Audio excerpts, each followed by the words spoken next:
There are wounds you never speak of. Wounds caused not by screaming arguments or open battles, but by quiet acts of betrayal, dismissive glances, and calculated silence. You gave love. They returned with a storm hidden behind calm faces. You brought peace to the table. They shattered it, in whispers, in secrets, in the darkness of closed doors. And now, you walk through life carrying the ruins of something you didn't break. You wonder if justice will ever be served, if God saw it, if heaven heard the cries you were too tired to let escape. Let me tell you something profound today. God not only saw it, He measured it, and there is a divine reckoning coming, not of revenge but of restoration, a reversal, a response. Their peace will crumble under the very weight of the silence they weaponized against you. For what they did behind your back, life will place before their eyes. And when that peace falls apart like a house built on sand, you'll know it wasn't your hand that shook it. It was justice unfolding. There is a peculiar form of pain that has no sound. It doesn't announce itself with noise or chaos. It arrives as a whisper, a silence too sharp to ignore. When someone chooses to hurt you not with violence, but with withdrawal, detachment, or quiet betrayal, it leaves you questioning reality itself. You second-guess your worth. You revisit every memory, asking if it was ever real. This is not just emotional pain, it's spiritual disorientation, and in these moments you may begin to feel as though even God has grown silent. But He hasn't. He's simply waiting for the right moment to turn the storm they send into a mirror of their own undoing. Because the Creator of all does not operate on human timelines, the God who watched you weep behind closed doors, who counted the nights your pillow was soaked in unanswered prayers, He doesn't forget, He doesn't ignore. He delays only because He is meticulous in His justice. When they shattered your peace in silence, they thought the absence of noise meant the absence of consequence. But what they didn't understand is that God works in echoes. What they sent out will come back to them louder, heavier, unrelenting. When people act as if your silence is weakness, as if your kindness is a permission slip for cruelty, they dig graves for the peace they thought they were protecting. Because the peace built on hurting others is not peace at all. It's a delay. And what they thought was victory was simply borrowed time. Time that God now calls back with interest. Now, as you stand in the aftermath of their hurricane, the one they disguised as a breeze, you may feel lost, but you are not. You are held, and the very storm they summoned to wreck your soul is the one God will send to shake the foundations of theirs. Not out of cruelty, but correction. Not for vengeance, but for balance. And when their world begins to crumble, not by war, but by the quiet collapse of what once seemed solid, they will finally understand what you endured. God will let them feel what they forced you to swallow. He will make their silence echo with the very cries they ignored. You were never alone. You were being documented. And when peace is taken from those who mocked yours, it won't be out of randomness. It will be divine poetry. God allows their own mind to become restless, giving them no refuge in the quiet they once used to hurt you. The greatest torment does not always arrive with swords and flames. It often begins in the silence of the mind.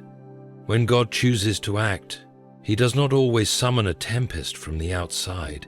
Instead, He stirs the winds within.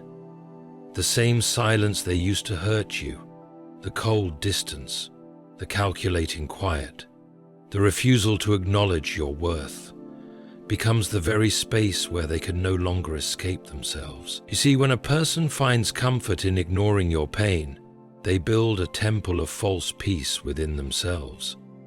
They convince themselves that their calm is evidence of control, that silence means they've won. But peace that is built on another's suffering is not peace. It is a ticking clock, counting down to divine intervention. There will come a time when the silence they once celebrated turns on them. It will no longer be a refuge, it will become a mirror. In the stillness of their own solitude, they will start to hear the echoes of their choices. Their mind will turn restless, not from outside noise, but from the unrelenting voice of truth, speaking where they can no longer silence it. The mind, once proud and unbothered, will begin to whisper reminders of what they did, of what they said, or worse, of what they didn't say when they should have. This is how God often works, by turning inward what they inflicted outward. The very silence they imposed on you will now become their burden. Every moment of quiet will feel like judgment. Every attempt to relax will be disrupted by memories they thought were buried. Their mind, once a sanctuary of pride, becomes a battlefield of regret and spiritual unease. And they won't understand why peace eludes them. To others, they may still smile, they may still wear the mask of stability, but within, something will begin to gnaw. Slowly, persistently, and here lies the divine irony. They will look for the silence they once used as a weapon, and they will find it transformed into a mirror they cannot bear to face. This is not punishment, it is awakening. It is the unraveling of a false sense of peace. When God enters the corridors of the conscience, there is no door they can lock, no volume they can turn down. Their thoughts, their reflections, and their own stillness become the very things that keep them from resting. The absence of outer chaos means nothing if the soul is in turmoil, and that's where God begins his work. Not always in the thunder, but in the whisper that will not let them go. That whisper, once ignored, now grows louder every night.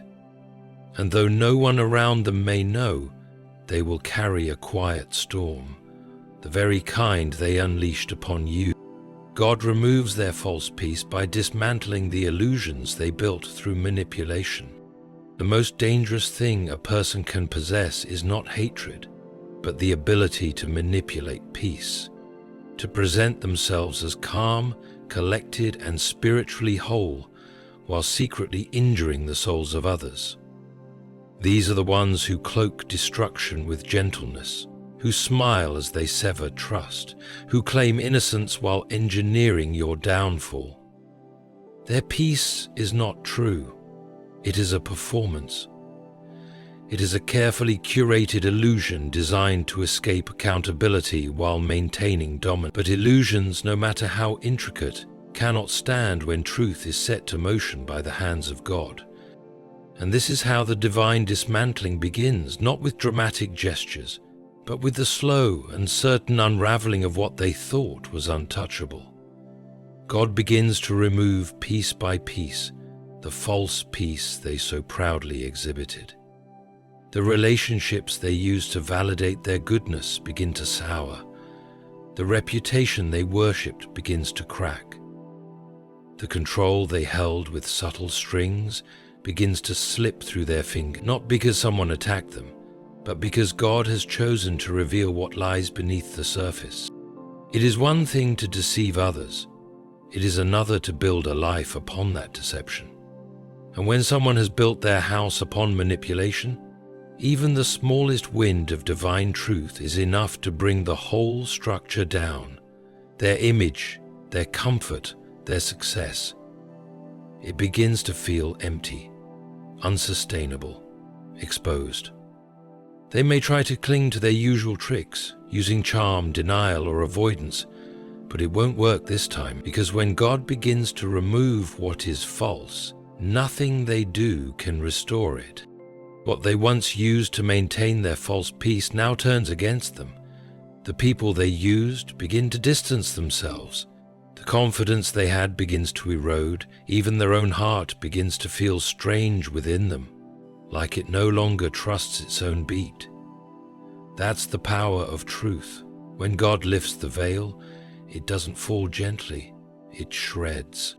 And in that exposure, they will face the reality of their own doing. They will see that the peace they thought they had was never peace at all. It was a mask that can no longer hide their intentions, a mask that can no longer protect them from consequence. The illusion has served its time, and now only truth remains. God's truth. And with it comes the collapse, not of buildings or bodies, but of every lie that held their false peace together. God lets relationships they once boasted of become battlegrounds of tension and disloyalty. There's a quiet arrogance in those who wound others and then parade around untouched, admired, and surrounded by people who believe in a version of them that isn't real. They flaunt their friendships, their family ties, their influence as though their external world is proof that they are in the right, that they could not possibly have hurt anyone. You've seen it before. They hurt you behind closed doors, and yet, in public, they are celebrated, they appear loved, they are trusted, and in those moments it feels like injustice wears a crown. But what they don't realize is that relationships built on performance are fragile. What seems like strength is only a gathering of people who don't yet know the truth. God, in His mercy and precision, does not strike at the surface. He begins at the roots. He begins to stir discomfort in the very places they once drew comfort from. Conversations once easy become strained. Connections once solid start to weaken. The smiles they relied on start to fade. And those who once cheered them on begin to sense a dissonance, a subtle but growing discomfort in their presence. God knows how to shift atmospheres, not by force but by truth. He allows misunderstandings to arise not out of spite but to reveal character. He lets tension grow not out of cruelty but so that people can see who they've been following. Slowly the people they once leaned on begin to back away. Loyalty they assumed was eternal begins to crack, not because of outside gossip, but because God is removing blindfolds. Those who hurt in silence are often surrounded by noise, and those who inflict that pain think their noise, their social approval, their alliances protects them. But when God enters the picture, even the strongest networks become vulnerable. He rearranges the relationships, exposing hearts, allowing people to experience the very betrayal they inflicted, and soon they will find themselves in the position you once occupied, misunderstood, abandoned, and searching for someone to stand by them, only to find the room empty. It is not always immediate, but it is certain. God's justice doesn't march with fury, it walks with truth. And that truth finds its way into every interaction they have. They'll begin to question why others are pulling away. They'll feel the sting of disloyalty in the very places they once felt the safest. Not to destroy them, but to humble them. To show them that the stability they took pride in was never rooted in love. It was propped up by performance, and performance always ends when the audience sees behind the curtain. God echoes your silence back to them, but this time it comes with fear, confusion, and longing for answers. There's a kind of silence that doesn't comfort, it terrifies. It is the silence that descends when God decides it's time for reflection. The same silence they once forced you to live in. The one where your pain was ignored, your voice unheard, and your presence treated as disposable, becomes the very atmosphere they are now forced to sit in. But unlike you, they will not find quiet peace in it. They will find unrest, because now the silence speaks. You remember how they would leave your words hanging in the air, unanswered, how they withheld affection, ignored your efforts, pretended not to notice when you were hurting. It was never just about what they said. It was about what they refused to say. That silence became the tool with which they distanced themselves, a blade that didn't cut skin but sliced spirit. And now, that same blade hovers over their heart. But this time, it's not your silence, it's divine. It's the absence of reassurance from the very people they seek it from. It's the confusion when others don't respond the way they used to. It's the fear when they send messages and receive none in return. It's the gnawing feeling that something is wrong, but they don't know what. It is silence wrapped in dread. Where your silence once carried pain, theirs now carries uncertainty. They will sit in rooms that once felt familiar and suddenly feel like strangers. They will speak and not be heard. They will ask and not receive.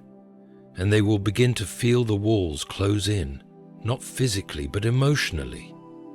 The silence becomes suffocating because it forces them to hear the truth they once avoided. That truth speaks in whispers now. You were wrong, you hurt someone, you thought silence was power. But now it's your prison. They will long for answers, to know why things are falling apart, why peace escapes them, why conversations end in discomfort, why eyes turn cold. But they won't find clarity, because the season they are in is not about being answered, it is about being confronted. And in that confrontation, they'll discover the weight of every moment they kept you waiting. Every pause they used as punishment, every silence they used as control. This is how God speaks without saying a word, by turning the volume of their world down until the only sound left is the one they tried to escape. God shows them what it feels like to be overlooked, forgotten, and unacknowledged. So they learn the cost of what they did to you. There is a unique sorrow in being unseen. Not in the literal sense, but in the aching truth that you were present, giving, loyal, gentle, and still invisible to the ones you cared for most. You were the quiet support in the shadows, the steady presence when storms raged in their life, and the unwavering voice when they needed comfort. But when it was your turn to be seen, to be celebrated, to be acknowledged, they looked past you, not because you lacked worth, but because they chose not to see it. They basked in your light and gave you no reflection. But when God steps in, He does not simply remove their comfort. He allows them to feel the very ache they once caused. He begins to orchestrate moments where they are left on the outside looking in. They will be in rooms where their voice no longer carries weight, in conversations where they are spoken over, and in memories where they are no longer mentioned. The spotlight they once craved dims. The attention they thrived on disappears, and they will begin to ask the same haunting questions you asked in silence. Am I not enough? Why does no one see me? This is not cruelty, it is education. It is divine empathy crafted not through words but through lived experience. They must now walk in the shoes they handed you. They must sit in the silence they created for you. And perhaps only then will they understand the cost of treating someone's presence as optional. You were not optional. You were a gift they mistook for background noise, and God knows how to make that lesson personal. Their efforts will go unrecognized. Their contributions will be overshadowed. They'll show up for others the way you once showed up for them, and be met with silence. And in that moment, a flicker of realization begins to burn. That what they once took for granted was a grace not promised to return.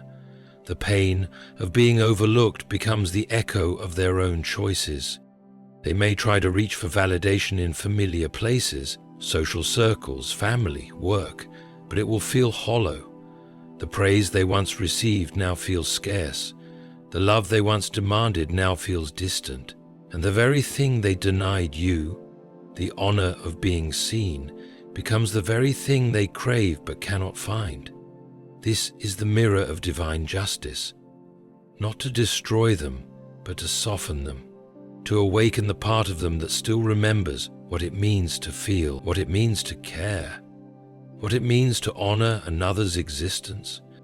When you were forgotten, God never forgot, and now He teaches that truth, not with thunder, but with silence, a silence that stings more when you know how it feels.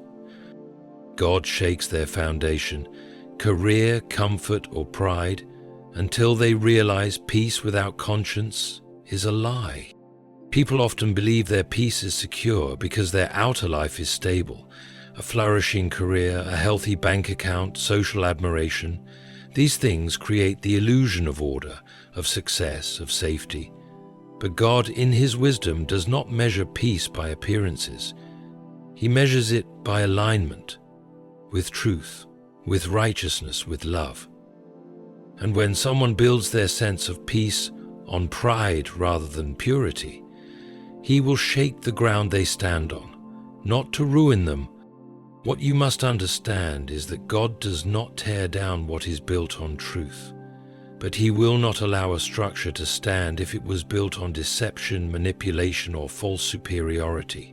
And so He begins to disturb the very things they thought were immovable. A career path suddenly closes. A promotion slips through their hands. Financial security becomes unstable. The things they held up as proof of their strength begin to tremble, not by human hands, but by divine interruption. And with every tremor comes the question, why is this happening? It's the same question you once asked when your life felt like it was unraveling at the hands of their indifference. Now it is their turn to sit in uncertainty. But this time, the foundation isn't just being shaken, it's being exposed. Because under the layers of image and ego lies the deeper truth they've refused to face, that peace without conscience is a fragile thing. They boasted of inner calm while causing chaos behind the scenes. They prided themselves on composure while ignoring the damage they left behind. But peace built on avoiding accountability is not real, it's rehearsed. And God does not honor rehearsed peace. He honors truth. He honors conscience, and if a soul refuses to listen to conscience, He will let the world around them become so loud that they can no longer pretend not to hear it. And it is in that collapse that clarity begins. When what they once depended on fails to hold them up, they will begin to question what they've been standing on all along. Their comfort is no longer enough. Their pride no longer protects them, and they begin to feel a different kind of ache, not from losing things, but from realizing how shallow their peace really was. That is how God begins to rebuild, not from the outside in, but from the inside out. He lets it all fall, just enough for them to finally see what you saw. That true peace does not come from having everything. It comes from having a clean heart. God reveals Himself to you not as a distant observer, but as a restorer. The one who turns the hurricane they summoned into a calm you can now call your own. There is something extraordinary about the way God restores what was broken, not by rebuilding the old, but by creating something more powerful in its place. You may have walked through storms that were not your own making. You may have cried over silences that echoed louder than any argument. You may have stood still while your world collapsed, wondering why God stayed silent too. But here is the sacred truth often missed in the waiting. God was not absent. He was preparing restoration too deep for the eye to see.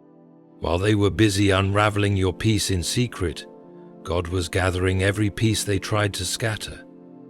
While they twisted your love into weakness, God was rewriting your strength.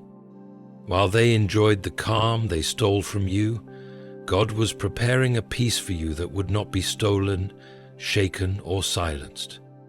He didn't simply witness your pain. He planted within it the seeds of a greater restoration. There will come a moment, not announced, not paraded, when you will look back and realize you are no longer where they left you. The place of sorrow, of confusion, of heartache. It will be behind you, like a storm that passed through but could not stay. And it's not because time healed you, it's because God stepped in quietly. He did not just want to restore what they broke, He wanted to rebuild your spirit so that you would never again believe that your worth depends on someone else's recognition of it. He wanted to walk you out of that silent prison and into a new kind of strength, one that doesn't need validation, one that doesn't chase love, that doesn't love you back, one that no longer waits for the apology that never came. That strength is your calm. That strength is your redemption. And it is only given by the hand of a God who heals what human hands cannot. And when that calm comes, when your soul is finally still, not because the world around you is perfect, but because the storm within you has been settled, you will understand what they never did. You will see that real peace cannot be taken because it is not built on circumstances. It is built on God. You will walk in rooms where you were once ignored and carry a presence that cannot be denied. You will face those who hurt you, not with anger, but with the power of someone who no longer needs anything from them. And you will know, God has restored me. And for them, those who brought you pain, who shattered your stillness with manipulation, cruelty, or calculated silence, they will see it too. Not just that you survived, but that you were raised above it. That what they meant to bury you became the ground God used to grow you. They will watch the calm they once claimed turn into chaos, and your storm, it will be still. Because God reversed it all. He didn't just let justice fall on them, He raised peace up in you. So here you are now, still standing, and not just standing, but awakening. You who were shattered in silence, you who were overlooked, betrayed, dismissed, and torn apart, not with noise, but with quiet cruelty. You were left in the wreckage of a peace they destroyed. But even in that wreckage, God found you. Even when no one else heard, He did. And while they moved on, while they smiled in ignorance, while they built their comfort on the ruins of your heart, God began His work. Not in front of crowds, not with announcements, but in secret, just as they hurt you in secret. He let them believe they were safe. He let them enjoy what they stole. And then He began to crumble it, quietly, strategically, justly. The same way they dismantled you. But this story was never just about them. It was about what God would do through you. How He would turn your tears into wisdom. How He would make your silence thunder with purpose. How He would pull you from the ruins and sit you in a peace no man could take credit for. They will lose their false calm, and you will rise in true restoration. Because in the end, it's not their approval you need. It's God's hand on your life. And His hand is now writing a new chapter, one where the storm they sent becomes your testimony, and their calm becomes the lesson they were never ready for. Let them watch, let them wonder, and let your silence this time be holy, because it is not filled with pain anymore. It is filled with peace, real peace, God's peace, and that is the loudest sound of all.